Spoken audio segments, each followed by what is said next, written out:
I'm Chip Hanna, and this is the For You Leaders podcast featuring Kirk Dando. We've studied over 8,000 successful, high-growth leaders. We distill their practices and perspectives down to lessons that you can apply today. A doctor becomes an entrepreneur, selling $100 million a year in cowboy boots online. Is this the start of a joke? No, it's the true story of our guest today. Today we're talking to... I'm John James, the CEO of Engine.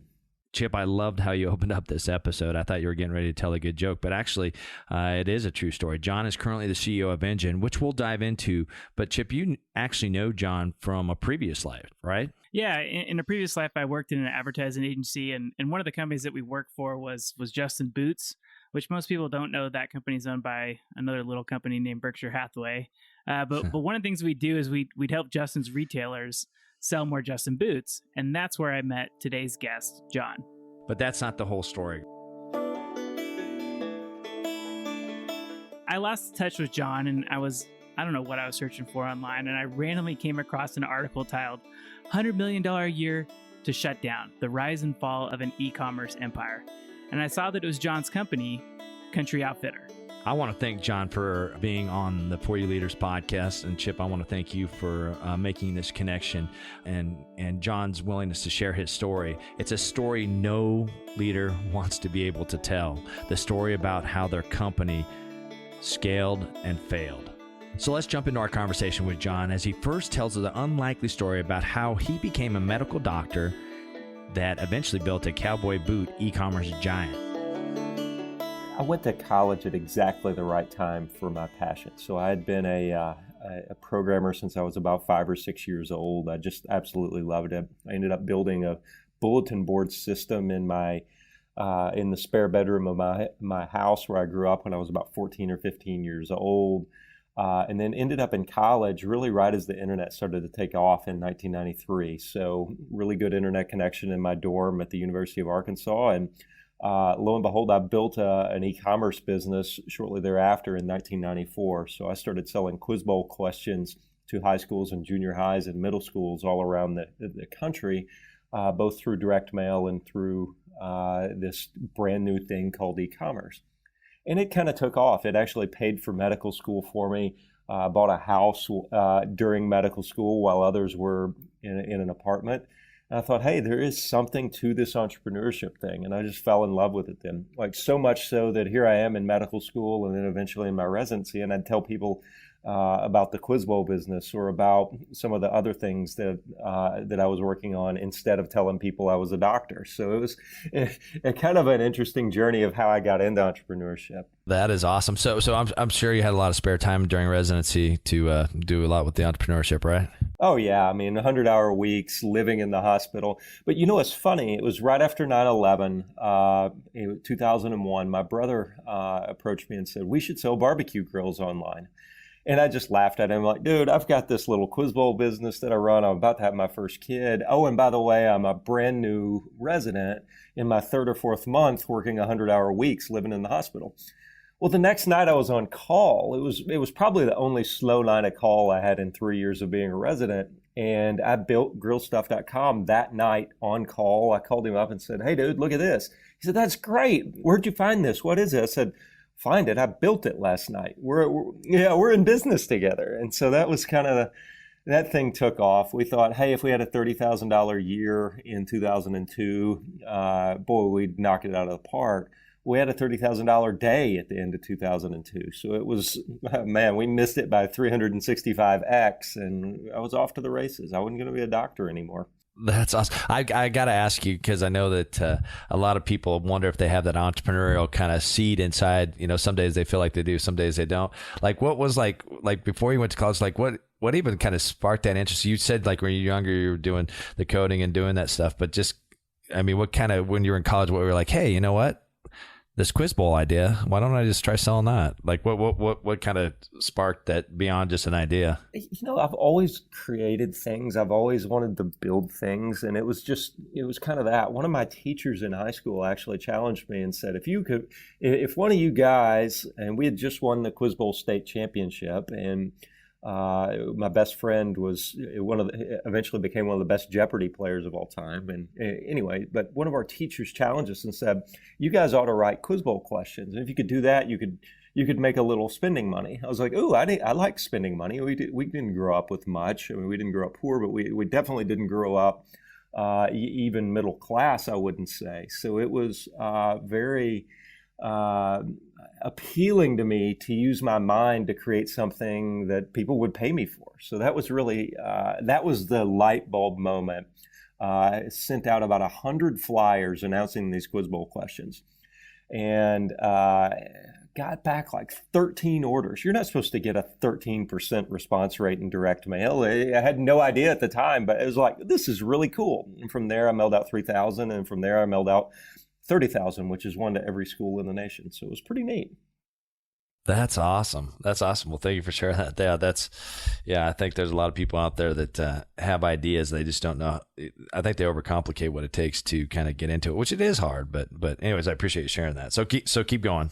All right, so I started Grill Stuff with my brother right after 9/11. The thing did super well in 2002, and the reason was pretty simple. Google had just launched their cost per click platform where you could bid on keywords, and at the time you could buy the word grill and barbecue grill and Weber grill for a nickel or a dime, I mean, per click. So it was super cheap, and those same keywords are $2 and $3 and $4 and $5 per click now. So if you were good enough, and it was very hard to build an e-com site back in the day, if you were good enough to do that, you could print money pretty easily. So went from there into auto racing safety equipment and opened a few others, and that was a pretty neat time. I mean, everything you'd put out on the web, you were the first one to do it, and it would work. And e-commerce was growing so rapidly.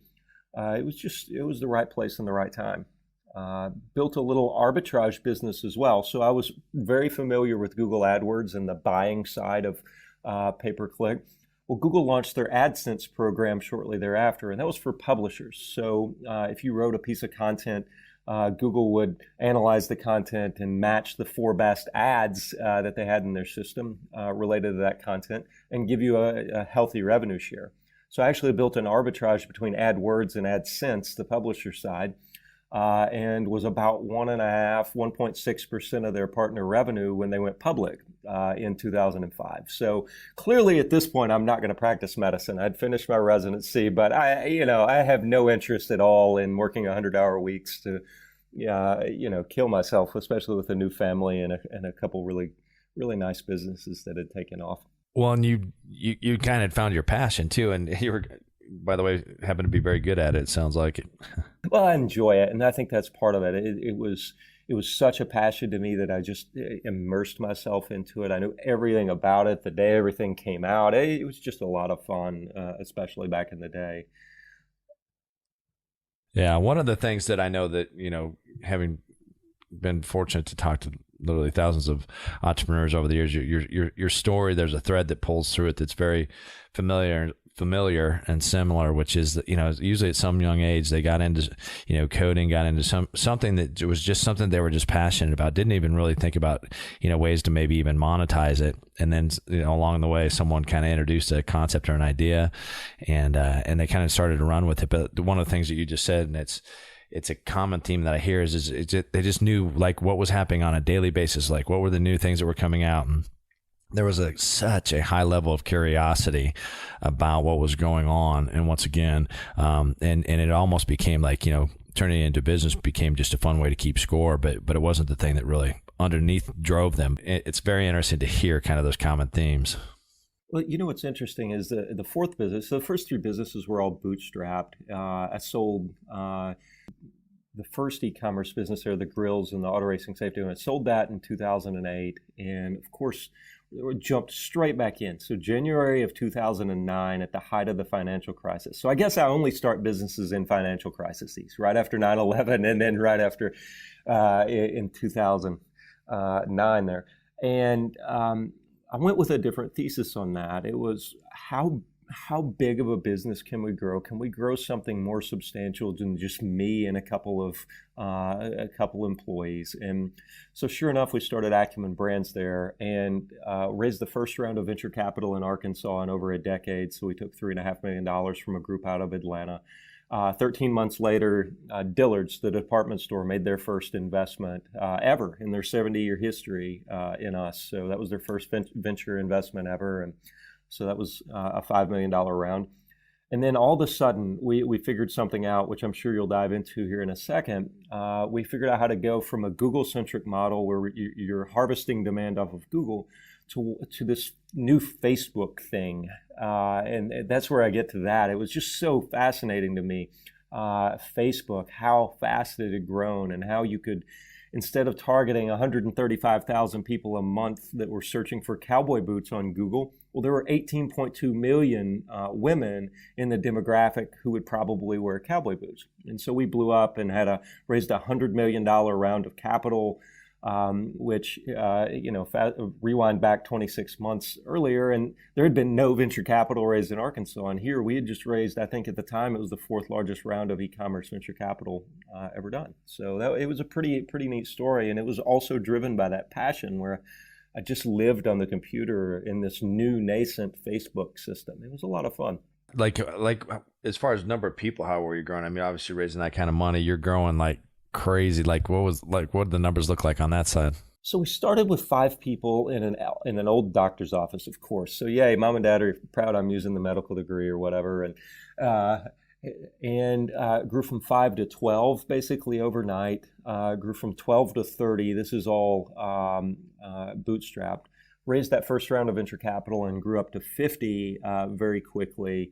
And then it stayed there. I mean, we stayed at 50 for probably a year and a half. And then all of a sudden we figured out one of the first 2 or 3 e-com companies to figure out how to monetize Facebook in a meaningful way. And from there we grew, I think, to 260 people in the span of about 9 months. And that was our biggest mistake. We lost a lot of the culture. We lost a lot of the best practices. And after we sold out to the private equity firm, it really didn't do very well. We lost a lot of what got us there in the name of super fast private equity fueled growth. What just real quickly, I always say to people, nothing kills faster than success.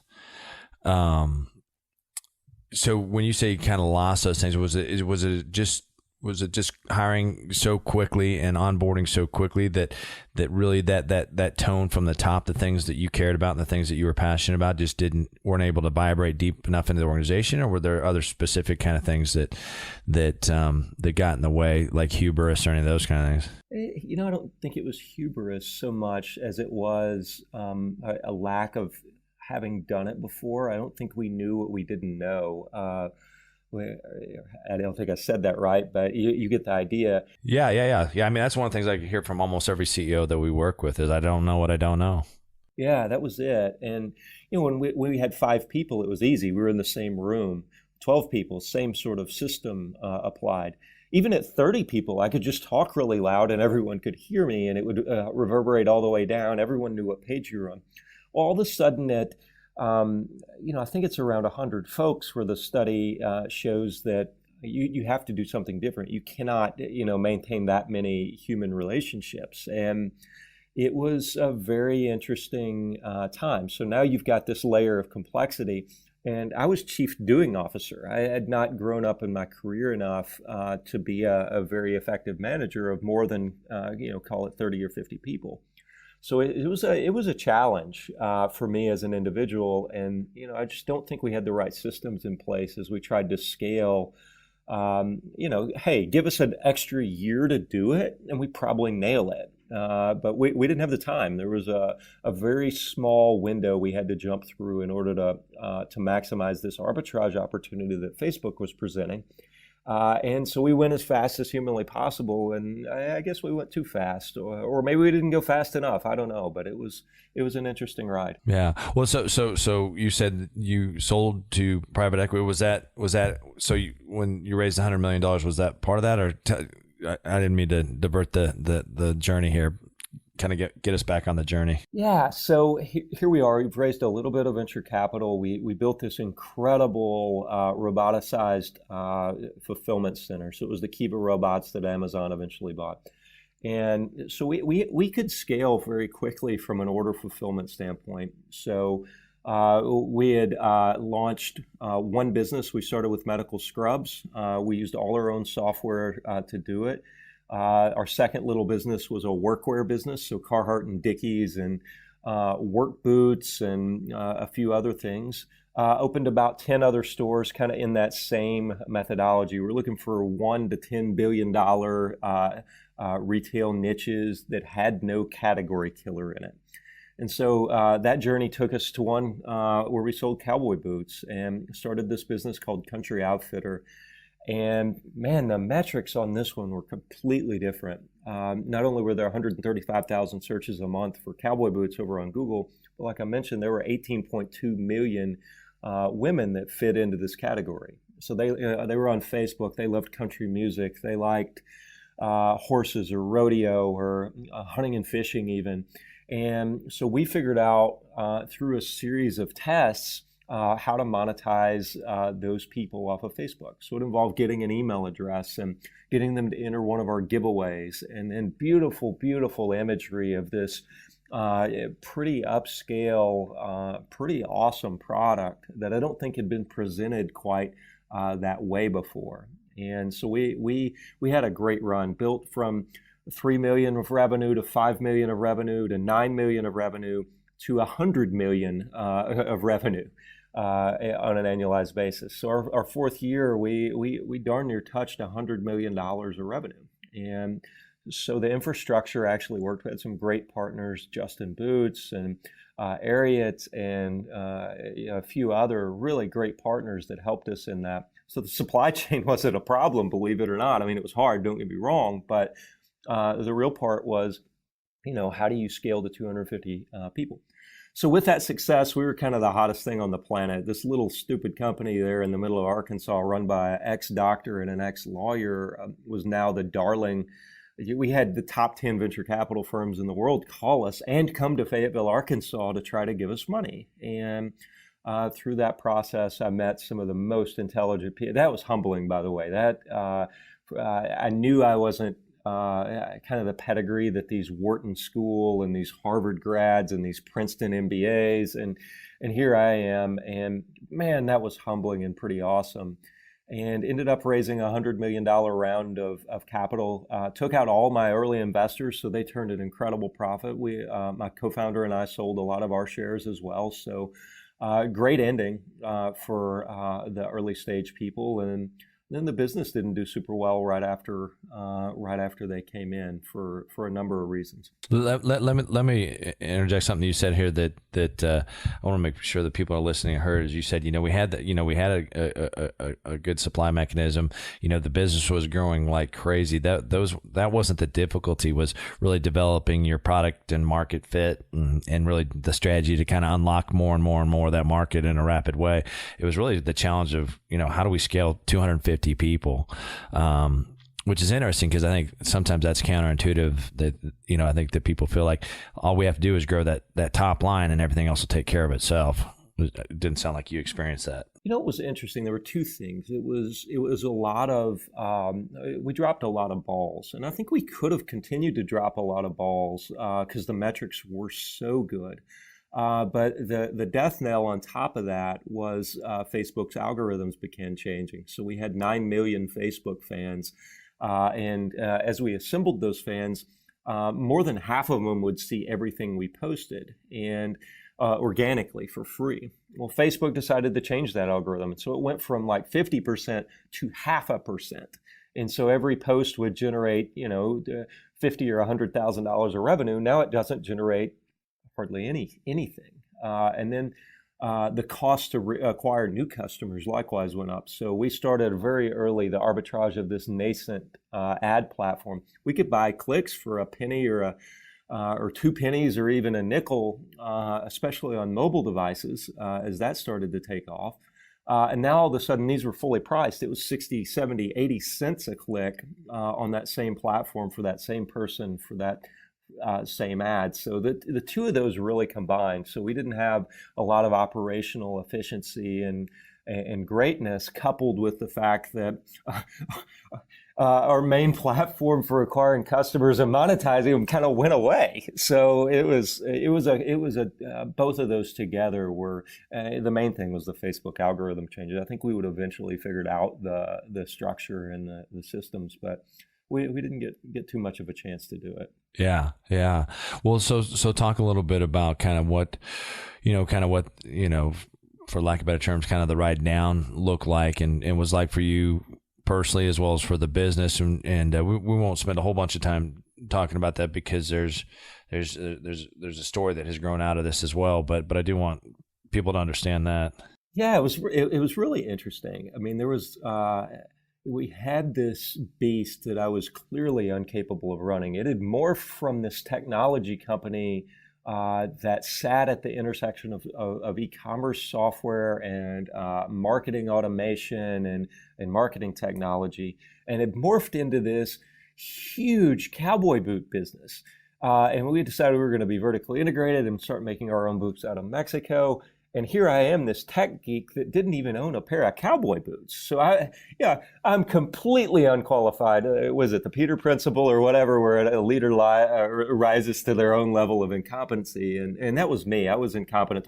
So, I mean, I stepped away. It was, a lot of people ask, gosh, you just raised $100 million venture capital. You're on this rocket ride. Why'd you leave? Like, because I wasn't the right person to run it. I was just flat terrible at it. And so I left and I started this neat little startup studio. So I wanted to give back to Northwest Arkansas and help foster that entrepreneurship community a little bit. I didn't have any mentors. There weren't any fast growing startups locally. We were kind of the unicorn in Northwest Arkansas. And so I started that. I met with 300 different entrepreneurs looking for about 10 deals we could fund. So we funded about 10 deals and co-founded a few additional companies in there, and I'm actually running one of them. The Engine is what I'm running today. It's a software platform for e-commerce, taking all the knowledge that we've done over the last 20 years of e-com and putting it into a software package that makes it a little more accessible to others. So Shopify is our biggest competitor. They're pretty incredible if you're a mom and pop selling 2 or 3 or 4 things out of your basement. Well, if you're selling about $1 million or even $500,000 of revenue, you start to run into challenges you can't solve through that. And so Engine is kind of the bridge there between a super custom, super expensive piece of software, $100 million e-commerce company might have, and the boring, oversimplified tools that you might have if you're a $500,000 business. So, pretty neat trajectory there. I remained on the board and got to watch everything from the inside on the other company as well, which was it was interesting to say the least. Yeah, no doubt. Well, I really appreciate you sharing the story here, and I want to kind of maybe dig deeper into some parts of it for sure. So how long has Engine been up and going, and tell us a little bit about, kind of where that's at in the journey. Yeah, so Engine started off as a way for me to work with my old chief technology officer. So Jim Kane, he's one of my oldest friends. When we were 14 or 15 years old, he was my partner that built that bulletin board system with me in my bedroom. So gosh, I've been working with Jim in some form or fashion. He was on the Quiz Bowl team as well. So we've known each other for 30 years. And he was the chief technology officer both in my first e-commerce business and in Acumen when we had that rocket ride in venture capital. So it was really started off as a vehicle for me and Jim to work together. So we just put together a shell company and started doing some consulting work, and it was a lot of fun. We said, well, let's build something. Let's take our time to figure out what it is. We'll find a pain point and we'll see if we can solve it. And so it was kind of funny. We were building Shopify sites for people left and right. I mean, that was our bread and butter. And between doing that and some of the portfolio companies that I funded out of my little Hayseed Ventures project, we started to see a lot of the holes in Shopify. And it started off as a joke, like, let's just build our own e-commerce platform, ha, ha, ha. Because this is a gargantuan Herculean effort it takes. It is one of the most complex pieces of software you can imagine, an e-commerce platform. And so it started off as a joke. And then, 6 months later, all of a sudden there were 2 or 3 things that we really had to do. We literally had to do. It was going to kill one of the investments we made. And so we're like, we've got to do this. So it was pretty instant. I flew out to Silicon Valley and met with 10 of the smartest people I know and asked them their advice. And literally all 10 of them said, number one, we need a new e-com platform. It needs to be much different than what currently exists. And number two, you're the perfect guy to do it. And I just kind of laughed at it. I was like, oh my gosh. The first time I heard it, I was like, oh, you flatter me, ha, ha, ha, whatever. And by the 10th time I heard it, I kind of believed it. And so he came home and we were off to the races. It took us about a year to get our first client up and running on it. And of course, we made a lot of mistakes, and took us about 2 or 3 months to iron out all those. The second client was a little bit better. The third client was super easy and it worked. The fourth and fifth client made us realize we were really on to something. And we're getting ready for general release to outside developers in the next 3 or 4 weeks. So it's a pretty exciting time for us. You can obviously hear the excitement in John's voice, and I really appreciate the integrity in which he shares his story. But I want you to listen to a snippet from our next episode of the For You Leaders podcast, where John describes what happens during the heyday of Country Outfitter. Here's John. I was like, gosh, I've got this pain in my ear. I didn't know what it was. And 2 days later, I had this pain in my ear in Silicon Valley. I fly back and we open this flagship store in this 120-year-old building, the most beautiful building in the entire state of Arkansas. And here we have this new store. I fly down for that. I start throwing up about an hour after this grand opening. And something was wrong. It was like I had the worst flu ever, and I had this ear pain. And come to find out, it was this thing called Ramsay-Hunt syndrome. And so it's a shingles reactivation, but in your brain, basically.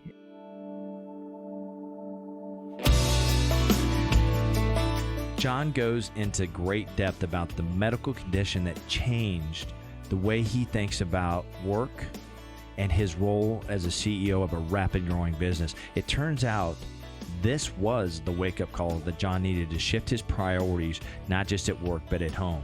I know I always say this, but don't miss the next episode of the For You Leaders podcast. Thank you for taking time to listen, and I hope you have a blessed day.